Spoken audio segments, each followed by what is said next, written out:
आपने कहा कपड़े तैयार करो, मैं आपके कपड़े ही तैयार कर रही हूँ। बहुत उल्टी जबान चल रही है।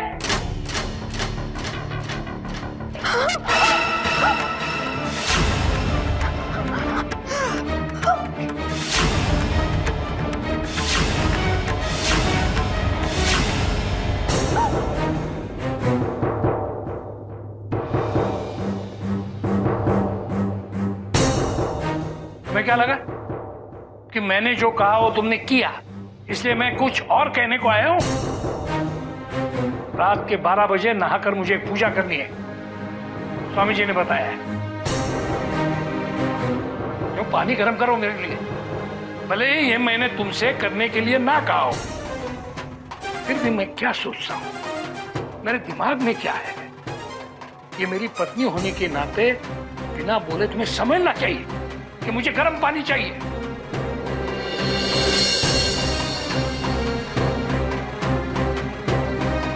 जाओ पानी गर्म करो।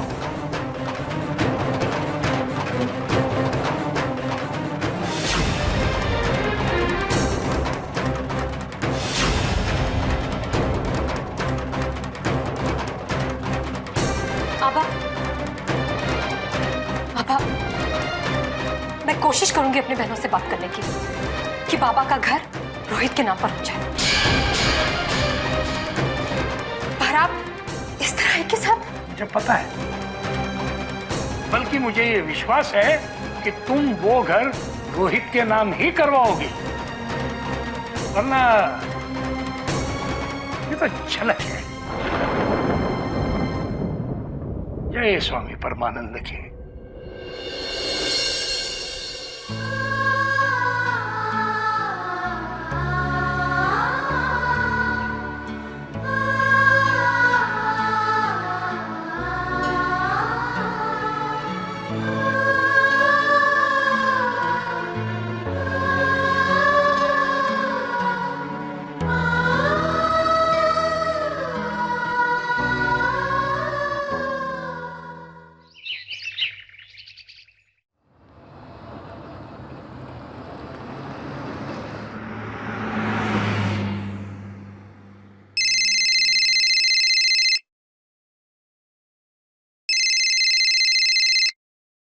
Hello, good morning sir. Sir मैं डीएनबी बैंक से बोल रही हूँ, हम आपको एक क्रेडिट कार्ड देना चाहते हैं।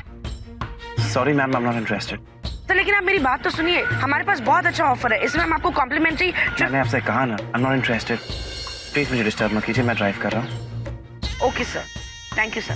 Thank you.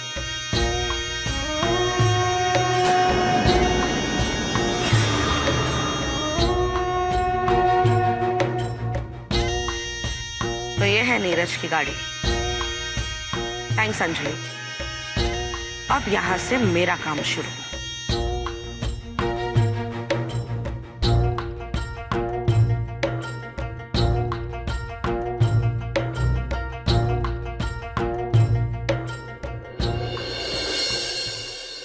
ये क्रेडिट कार्ड वाले भी ना कहीं भी शुरू हो जाते हैं।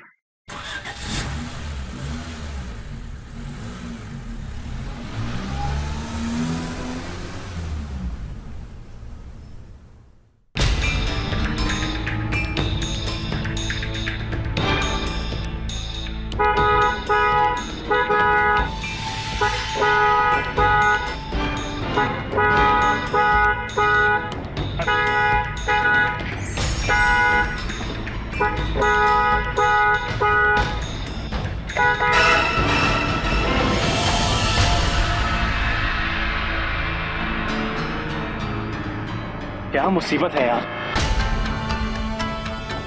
मैं कब से हॉर्न मारा, आपको सुनाई नहीं देता?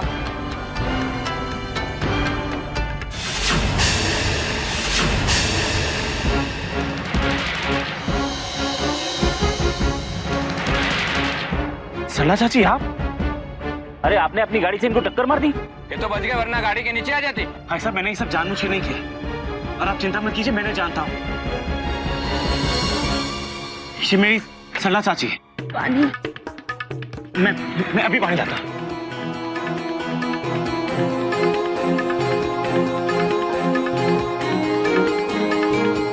चाची लीजिए।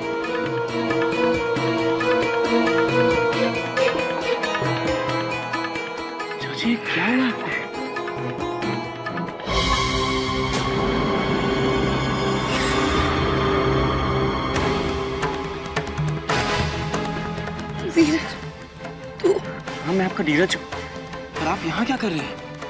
अरे क्या हालत बना रखा है आपने? ये सब मत पूछ। जा कहाँ रही है? जहाँ मुझे मेरी किस्मत ले जाए वहीं चली जाऊंगी। अब अपना तो कुछ रहा नहीं, ना कोई अपना, ना अपनी छत। जिसका पति जेल में सजा काट रहा हो, जिसके सिर पर छत ना हो, उसका यही हाल तो होगा ना। लेकिन तू मेरी फिक्र मत करना, तू खुश रह। चलो सच भाई साहब, बहन जी प्लीज मेरी मदद कीजिए।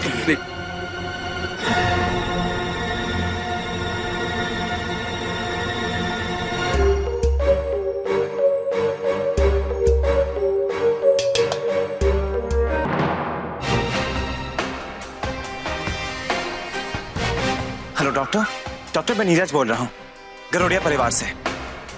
Doctor there is an emergency, patient मेरे साथ ही है, मैं उसे लेकर घर आ रहा हूँ, आप प्लीज घर आ जाइए। Thank you so much.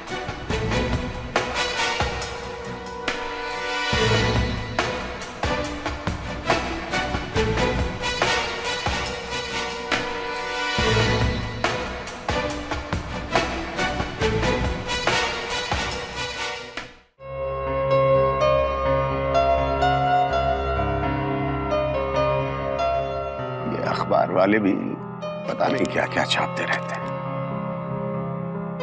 अब देखो, इसमें खबरों से ज्यादा तो इसमें विज्ञापन। अरे बहू। जी बापूजी।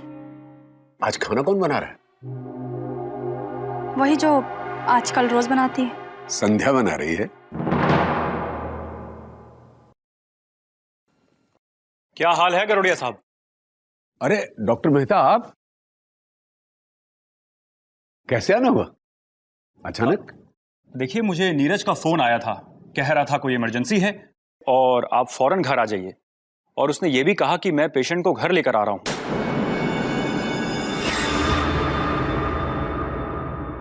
कमाल है, उसने आप लोगों को कुछ नहीं बताया? नहीं, उसने तो हमें कुछ नहीं बताया। अनमोल, मोटा भाई क्या हुआ?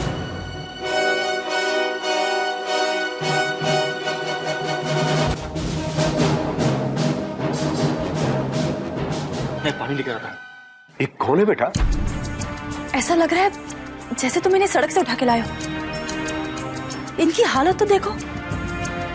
जी, सड़क से उठा कर ला रहा हूँ, बहुत बुरी हालत थी इनकी। लेकिन बेटा ये है कौन? दादाजी, ये सरला चाची है। सरला चाची? मैं आपको बताता हूँ, आप प्लीज इन्हें चेक कीजिए। दादाजी, ये जागीरदार परिवार से है, इन्होंने मुझे पाल पोस कर बड़ा किया था। इनका नाम सरला है और मैं इन्हें सरला चाची कहता था। अभी जब मैं ऑफिस जा रहा था तो ये अचानक से मेरी गाड़ी के सामने आ गई। वो तो अच्छा हुआ कोई एक्सीडेंट नहीं हुआ। मैं इनसे बात ही कर रहा था कि ये बेहोश हो गए। पर जागीरदार परिवार के सारे लोग तो जेल में है ना? सब लोग जेल में नहीं है बड़ी माँ, सिर्फ शी विल बी फाइन। बस थोड़ी कमजोरी है, लगता है इन्होंने 2 दिन से कुछ नहीं खाया है, इसलिए बेहोश हो गई। मैं अभी इन्हें एक इंजेक्शन दे देता हूँ, ये ठीक हो जाएंगी। कोई घबराने की बात तो नहीं है ना डॉक्टर? नहीं नहीं, ऐसी कोई बात नहीं है, बस थोड़ी वीकनेस है। आप लोग सिर्फ एक बात का ध्यान रखिएगा, इन्हें जब होश आ जाए इन्हें अच्छे से खाना खिला दीजिए, ठीक है? जी।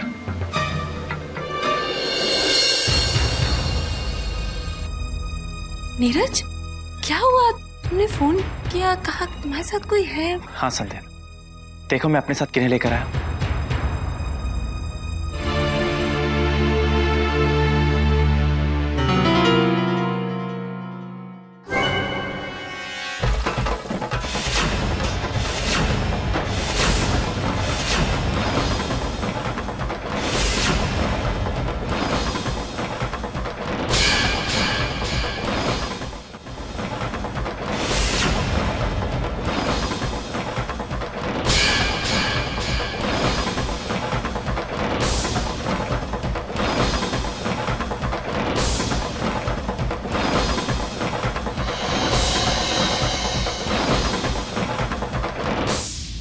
संध्या, सल्ला चाची मुझे आज सड़क पर मिली। लगता है सबके जेल जाने के सदमे को ये सह नहीं पाएंगी। बिना किसी परिवार और घर के इनकी ये हालत हो गई है। वो तो अच्छा है जो मुझे मिल गई, वरना पता नहीं इनके साथ क्या होता। दादाजी, इन्हें इस वक्त किसी अपने और एक घर की सख्त जरूरत है। अगर आपकी इजाजत हो तो क्या मैं इन्हें अपने साथ रख सकता हूं? इन्होंने मुझे पाल पोस कर बड़ा किया है। अब मैं इनकी सेवा करना चाहता हूं।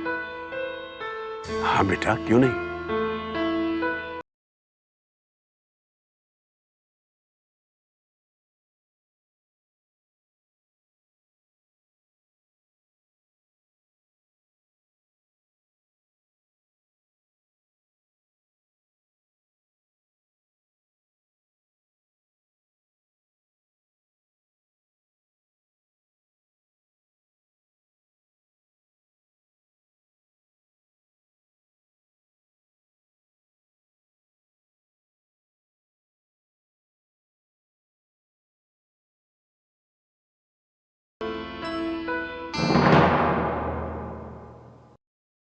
डॉक्टर साहब, आपको एक दिन और तकलीफ दूंगा मैं।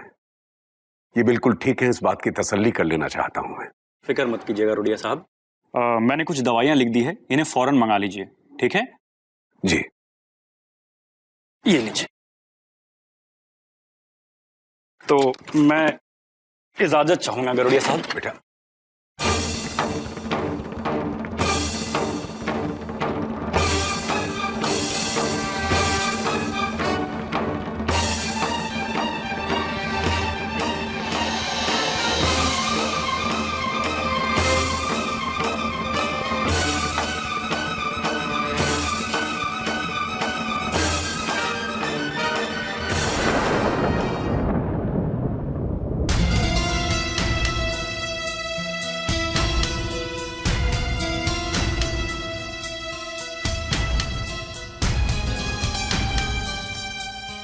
क्या बात है संध्या? नीचे सल्ला चाची के पास बैठने के बजाय तुम यहां ऊपर चली आए और मुझे भी बुला लिया। क्या हुआ तुम्हें? यही तो मैं तुमसे पूछना चाहती हूँ कि तुम्हें क्या हो गया? तुम किसे घर में ले आए हो? सरला चाची को। उन्हें यहाँ लाकर तुम खुद इस घर की शांति भंग कर रहे हो। संध्या, तुम सरला चाची के बारे में ऐसा कैसे सोच सकती हो? तुम भूल गई उन्होंने हमारे लिए कितना कुछ किया है। जब हम जागीरदार परिवार से भाग रहे थे तो उन्होंने अपनी जान पर खेलकर हमें बचाया था और हमें वहां से भागने में मदद भी की थी। संध्या, ये सब कैसे भूल सकती हो तुम? मैं कुछ नहीं भूल रही, लेकिन तुम जरूर कुछ भूल रहे हो। तुम्हें उनका हमें बचाना याद है, लेकिन ये याद नहीं कि उन्होंने मेरे साथ क्या किया। जब मैं उस घर में अपना बदला लेने गई थी, तब उनकी वजह से मेरा मकसद पूरा होने में कितनी परेशानी हुई। वो टीके अंकल के साथ मिल गई थी और उन दोनों ने मिलकर मेरे खिलाफ कितने षड्यंत्र किए। जो इंसान मुझे जीते जी खुश नहीं देख सकता, उसे अपने सामने पाकर मैं खुश कैसे हो सकती हूँ? संध्या, तुम अपने बदले की आग में अंधी हो चुकी हो, इसलिए सही और गलत की पहचान नहीं कर पा रही हो तुम। सरला चाची बेकसूर है संध्या, और कोर्ट ने भी उन्हें बेकसूर माना है। फिर तुम उन्हें कैसे गुनहगार मान सकती हो? क्योंकि मैं उनकी असलियत जानती हूँ। तुम्हें उनका यूं अचानक मिल जाना इत्तेफाक लगता होगा, लेकिन मुझे उनकी कोई नई चाल लगती। और ये जो उन्होंने अपना हाल किया ना, वो भी जानबूझकर किया है, ताकि तुम इमोशनल होकर अपने साथ उन्हें अपने घर ले आओ। नंबर की नौटंकी है। संध्या, तुम कैसी बातें कर रही हो? तुम्हारा बदला पूरा हो चुका है संध्या, और गुनहगारों को उनकी सजा भी मिल चुकी है। मैंने तुम्हारे हर फैसले में तुम्हारा साथ दिया है, और अब सरला चाची के प्रति अपने कर्तव्य से मैं मुंह नहीं मोड़ सकता। संध्या, आज मैं तुम्हारे सामने हूं तो उनकी वजह से। उन्होंने ही मुझे पाल पोस कर बड़ा किया संध्या। उनके नमक के कर्ज को मैं अपनी जान देकर भी उतार नहीं सकता संध्या।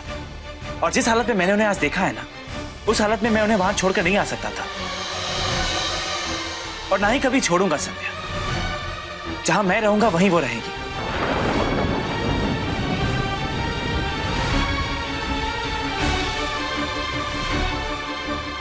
संध्या, मैंने तुम्हारे हर फैसले में तुम्हारा साथ दिया है, और मैं चाहता हूं कि मेरे इस फैसले में तुम भी मेरा साथ दो।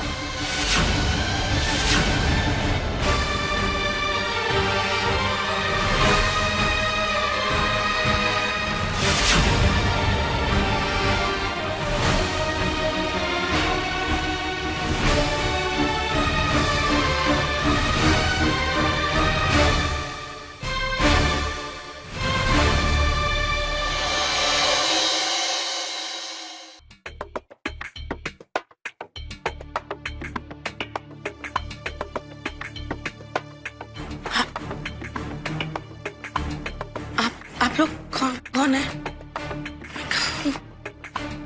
मैं तो अरे आप उठिए मत, लेट जाइए। आपको आराम की सख्त जरूरत है। चाची आप मेरे घर पर हो और ये सब अपने ही लोग हैं। ये मेरे दादाजी, मेरी बाप, बड़ी माँ, अफो अंजलि।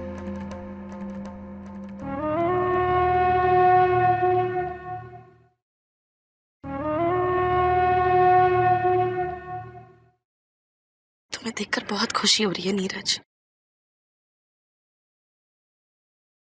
लेकिन तुम्हें मुझे अपने घर पर नहीं लाना चाहिए था। ये आप कैसी बातें कर रहे हो चाची?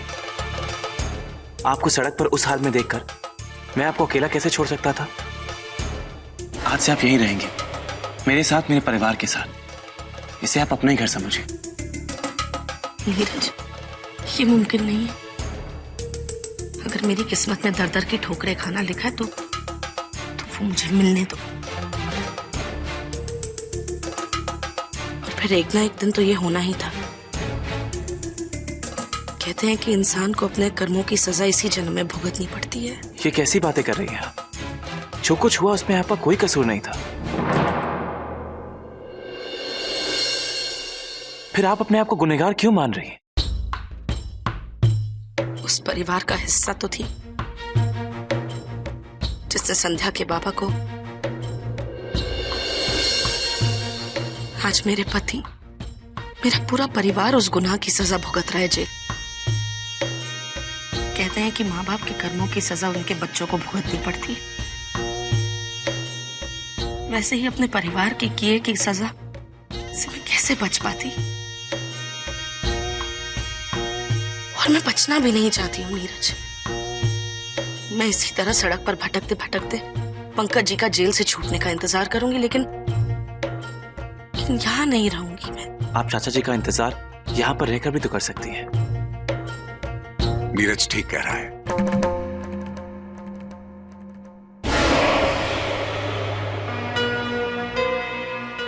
और फिर इस परिवार के लिए तुम अजनबी नहीं है। वो कहते हैं ना कि पैदा करने वाले से पालने वाला बड़ा होता है। मेरी नजर में आपकी इज्जत नीरज की मां से कम नहीं है। नीरज इस परिवार का कुलदीपक है। वो आपकी छत्र छाया में पला है, बड़ा है। आज वो अगर हमारे बीच है तो आपकी वजह से। हम तुम्हारा उपकार तो नहीं उतार सकते, लेकिन अपने साथ रखकर आभार तो प्रकट कर सकते हैं। हाँ बेटी, इसे अपना ही घर समझो, और अब हम सब तुम्हारे ही हैं। प्लीज चाची, देखिए मैंने हमेशा आपकी बात मानी है, आज आपको भी मेरी बात माननी पड़ेगी। चाची, क्यों नहीं मानेगी? अंजलि, इनको इनका कमरा दिखा दो।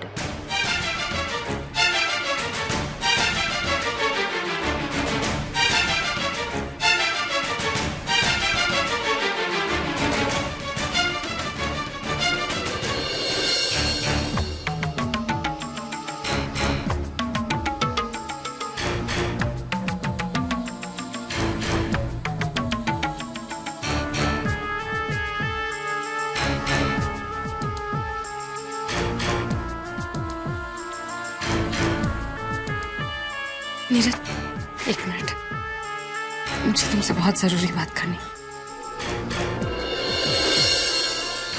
प्लीज।